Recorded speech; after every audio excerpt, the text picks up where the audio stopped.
Hi, hello and welcome. Welcome back. Welcome to another Onkruid video. Welcome to another little episode in our series where we deep dive into Weg van het piekeren or Away from Worrying by Filip Raes.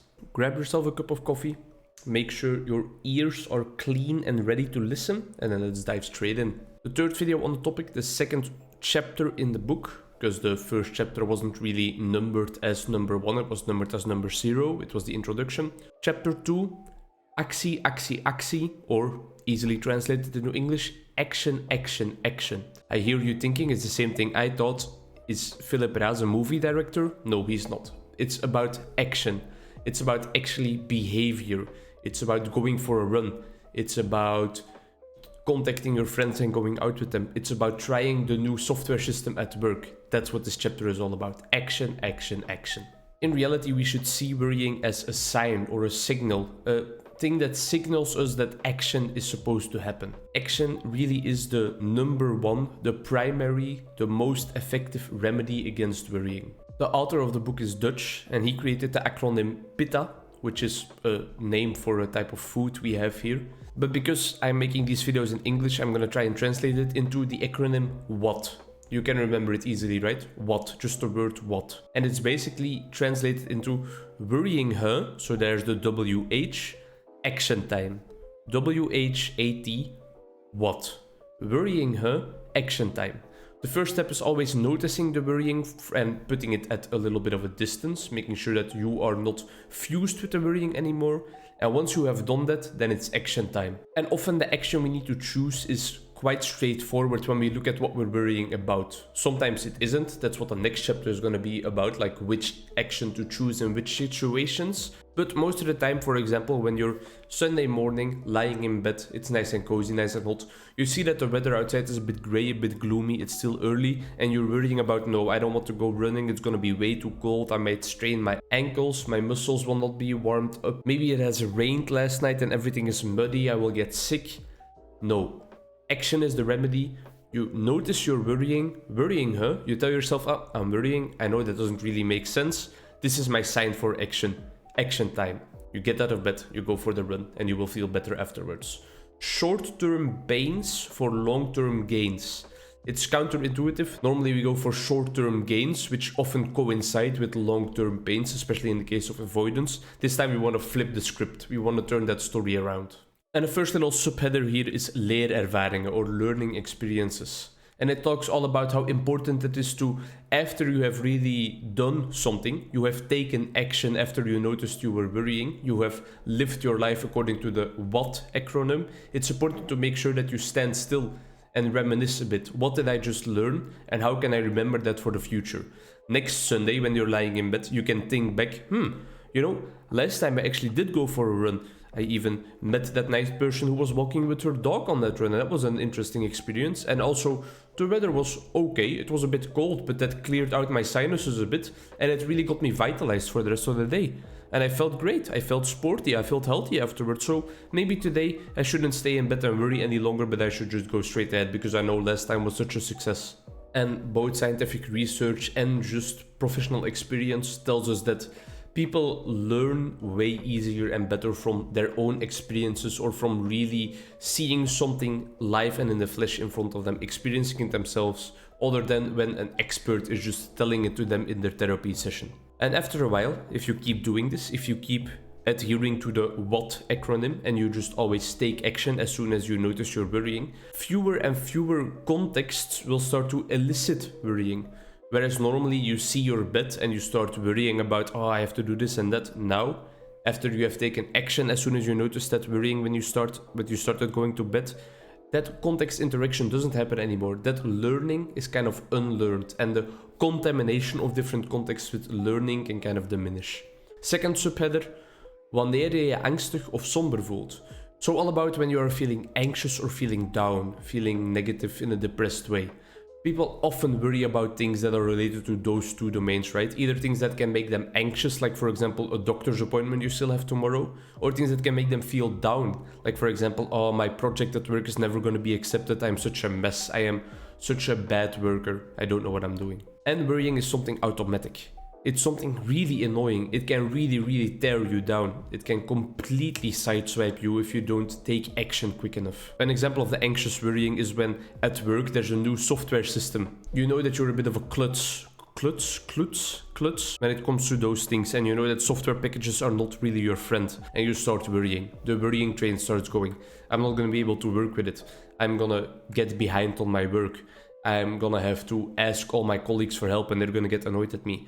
My boss is gonna ask me to come to his office because I don't do enough work anymore because I can't work with a new software system. And you're in this doom scenario in your head of what ifs and what and when and why, and you get the gist. And this is where worrying is rewarding for yourself, because worrying turns that sharp pain of that very specific thing in your future that you're afraid of into a more flattened out dull ache. Worrying turns a sharp pain into a dull ache, and we like this dull ache because it doesn't feel so close, it doesn't feel so personal, and that's why worrying can be rewarding. And that makes it so that you keep on worrying because, well, it's rewarding behavior and you learn that it's rewarding, and then you will do that behavior more often in the future. That's how learning works. That's how operant conditioning works. It's a very similar interaction to overgeneralized autobiographical memory in depression or trauma, where people stop remembering very specific memories and instead really shut off their memory. They keep it flat. They keep it flat and locked away. There's some similarities in there. For this specific example, a very great antidote would be to really think in concrete steps what has to be done for reaching the point of being able to work with that software package, writing that down in a to-do list with actual little squares that you can put a check mark in if you've done it, to reward yourself for doing the behavior. And yeah, that will make it so much easier. Step 1, look up when there is a little class in the neighborhood about using the software package. Step 2, looking for other online resources. Step 3, actually go studying them. Step 4, asking a colleague for a little help in setting up. And step 5, practicing with it. For example, something you can do, and that makes it a lot less scary. Now, being scared and worrying about things that make you anxious is not the only subject this chapter talks about. It also talks about worrying about things that make you feel down, make you feel very negative. For example, a discussion at work. You think like, oh, shouldn't I have handled that differently? Shouldn't I have said other things? Am I gonna get fired for this? It makes you feel down. It makes you feel very negative. It makes you feel depressed. At the short term, worrying about it makes you feel positive because you think, oh, I'm really thinking about it in a productive manner right now. I'm thinking how to solve it. Where are the solutions? Where am I headed to achieve a solution? But nothing is further from the truth, right? Because you're worrying about the past. You're not even thinking about what you can do right now to solve the little conflict between you and your colleague. And those are two types of worrying that happen a lot in people. And there's two types of therapy that can help for these two types of worrying. But in the essence, they are exactly the same treatment, and they are exactly the same treatment as you would do with all kinds of worrying, and that is action. Worrying, action time. Subheader 3. Piekeren bij angst, blootstelling als actie, or worrying in anxiety, exposure as an action. Exposure therapy, the crown jewel of behavioral therapy or cognitive behavioral therapy. The most effective way to deal with avoidance in a therapeutic alliance setting. You face your fears head on. You actually go into situations that you are normally avoiding to learn that it's actually not as bad as you expect. Avoidance really keeps anxiety at high levels, and it also diminishes the amount of things you can do in life. You stop going out with friends because you feel bad. You stop talking with colleagues because you think they're gonna hate you if you ask them another question.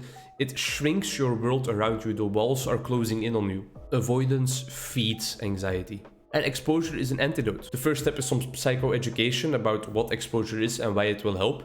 The second step is the actual exposure, exposing someone to their fears, to the situation they would normally avoid until their corrective experience, their healing experience arises. And then part 3, very important, explicitly taking a moment to recapitalize what you have just learned. It's very important when you start with exposure that your client, or that you, if you're starting with exposure on your own, is open to the anxiety. They don't want to push it away, they don't want to get rid of it. No, you have to be open and accepting towards the anxiety. Because what needs to happen is your expectation needs to get uprooted.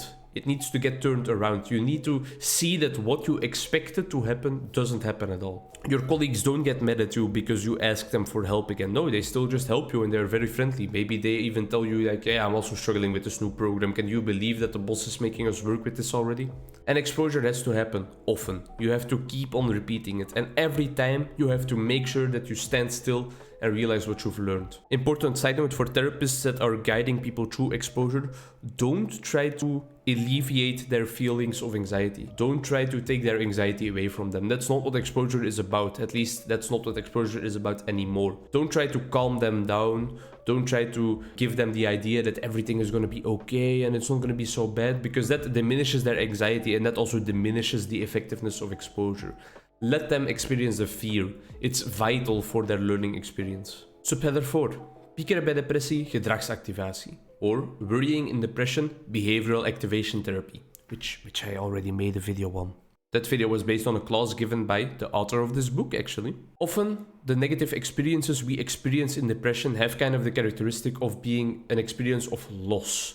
You lose things in your life. You lose connection, you lose value, you lose enthusiasm, energy, you lose cognitive capacities, you lose your sexual drive, all things that you lose. Behavioral activation tries to turn those losses around. Behavioral activation to depression is what exposure therapy is to anxiety. It is logical and normal. It is in our human nature that when we feel bad, when we feel depressive feelings, we kind of hit the brakes. We slow our life down, we diminish our activities, we don't go out for our hobbies anymore, we don't go out with friends, we don't sit in the sofa with our family, no, because we still have all this worrying to do. And this can really trigger even more depressive worrying. It's a negative cycle.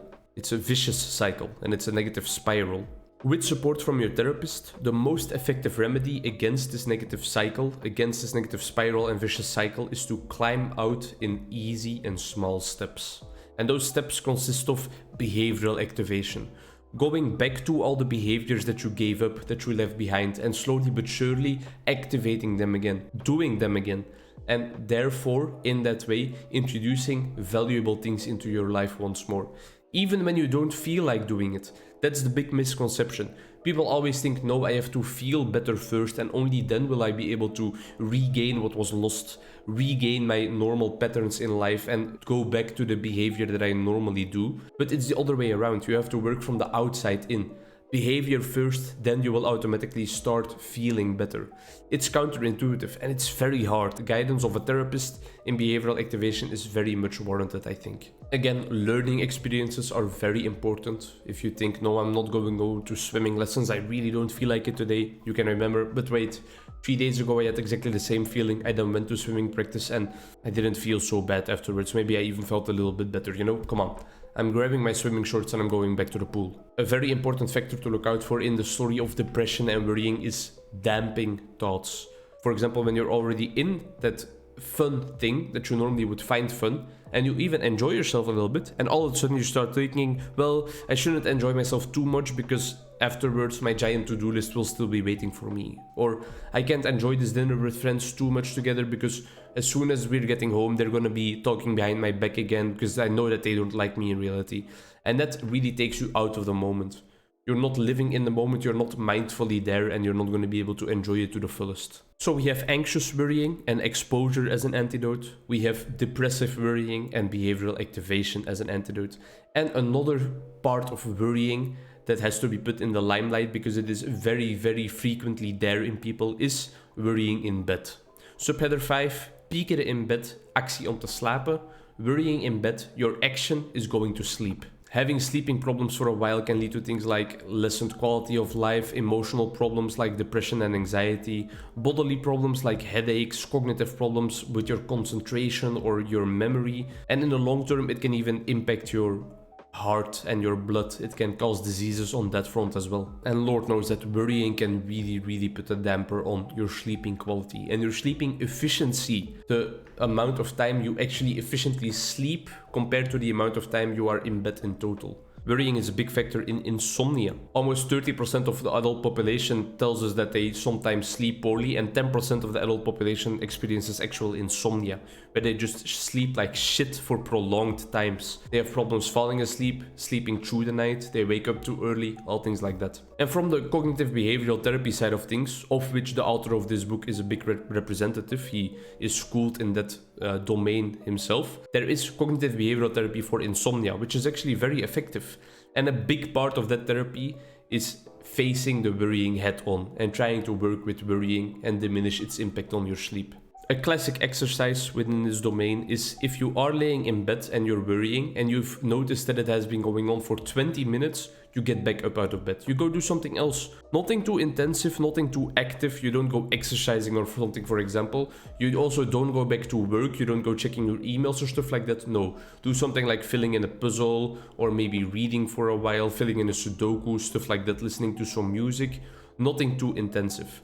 And then, once you get sleepy again, you go back to sleep. You don't change the hour you were gonna wake up on, and if you want another tip, try to wake up at the same time every single day. That really helps. But you don't change the hour you wake up on. Even if you have to get out of bed 3 times in one night because you keep on worrying, don't change that hour. In this way, you will, in time, it's gonna be hard, but in time you will learn to associate your bed with the only thing that matters, sleeping. And not associate your bed with worrying, because then meta worrying can also come up, where you start worrying about worrying in bed and that makes you sleep worse. If it's something you still need to tackle, some obstacle in your way, write it on a to-do list. Put that to the side, then try to sleep. What can also work for some people is writing what you're worrying about on a piece of paper, put it in a box with a lid, actually close the lid and put the box away from you. That kind of puts the worrying outside of your head. It's in that box. I don't need to worry about it right now because I know that it's in that box right there. It might sound crazy, but it actually helps for some people.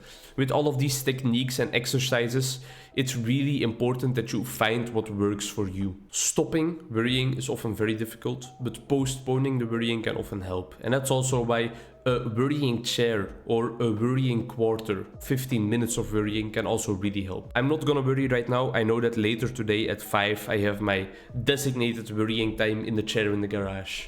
You know? That will really help you postpone all your worrying up until that specific moment, and then you can go ham. You can worry about whatever you want for 15 minutes and then it's over for the day.